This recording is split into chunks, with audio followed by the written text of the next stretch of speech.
আমি কোরআনের scientific error ধরতে গিয়ে কোরআনের সৌন্দর্যে মুগ্ধ হয়েছি।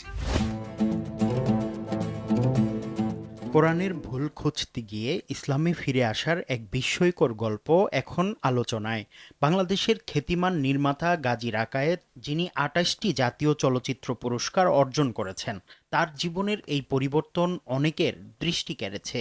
একসময় নাস্তিকতায় নিমজ্জিত এই মেধাবী মানুষ কোরআনের ভুল খুঁজতে গিয়েই নতুন করে ইসলামের সৌন্দর্য উপলব্ধি করেন। মানে পৃথিবীর এমন কোন বই আছে যে বই এমন ভাবে করা হয়েছে নাম্বারগুলো অক্ষরগুলো এদিক ওদিক করার কোনো সম্ভাবনা নাই। ছোটবেলা থেকেই তিনি ছিলেন অত্যন্ত মেধাবী। পড়াশোনা করেছেন বাংলাদেশ প্রকৌশল বিশ্ববিদ্যালয়ে, কিন্তু ব্যক্তিগত জীবনের এক বেদনাদায়ক ঘটনার পর তার মনে আল্লাহ সম্পর্কে প্রশ্ন তৈরি হয়। প্রিয়জনের মৃত্যু তাকে গভীরভাবে নাড়া দেয়। সেখান থেকেই তিনি ধীরে ধীরে ধর্ম থেকে দূরে সরে গিয়ে নাস্তিকতার দিকে ঝুঁকে পড়েন।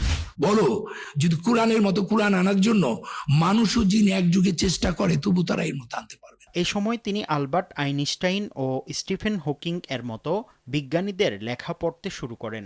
যুক্তিবাদী চিন্তাধারায় বিশ্বাসী হয়ে তিনি স্রষ্টার অস্তিত্ব অস্বীকার করতে থাকেন এবং নিজেকে একজন দৃঢ় নাস্তিক হিসেবে প্রতিষ্ঠা করেন। তবে তার জীবনের মোড় ঘুরে যায় এক ভিন্ন উদ্দেশ্য থেকে।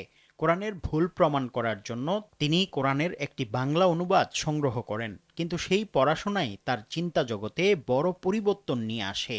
কোরআন পড়ার কয়েকদিনের মধ্যেই তিনি গভীরভাবে আলোড়িত হতে থাকেন।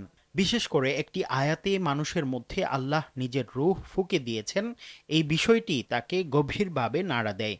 এরপর ধীরে ধীরে কোরআনের বিভিন্ন আয়াত এবং তাতে বর্ণিত বিষয়গুলো তাকে নতুনভাবে ভাবতে বাধ্য করে। যে দুটো আয়াত আমাকে আবার মুসলমান করলো। তিনি মনে করেন মহাবিশ্বের সৃষ্টি সম্পর্কিত বিগ ব্যাং তত্ত্বসহ জ্যোতির্বিজ্ঞানের নানা ইঙ্গিত কোরআনে পাওয়া যায়।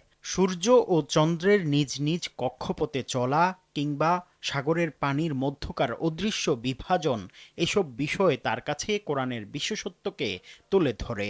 একজন প্রকৌশলী হিসেবে তিনি কোরআনের গাণিতিক দিক নিয়েও বিস্ময় প্রকাশ করেন। তার মতে কোরআনের সূরা ও আয়াতের সংখ্যার মধ্যে এমন নিখুঁত সামঞ্জস্য রয়েছে যা সাধারণ মানুষের পক্ষে তৈরি করা সম্ভব নয়।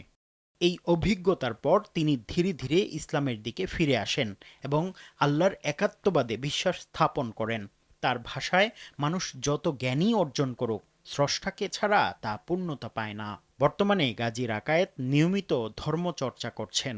ভবিষ্যতে কোরআনের বৈজ্ঞানিক ও গাণিতিক দিক নিয়ে আন্তর্জাতিক গবেষণা করার স্বপ্ন দেখছেন তিনি। তার এই ফিরে আসার গল্প অনেকের জন্য অনুপ্রেরণা হয়ে উঠেছে।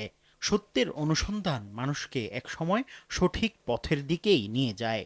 আল্লাহর দিকে ফিরে আসাই মানুষ তার লক্ষ্য বানায়। মুফতি আব্দুল্লাহ তামিম, সময় সংবাদ, ঢাকা।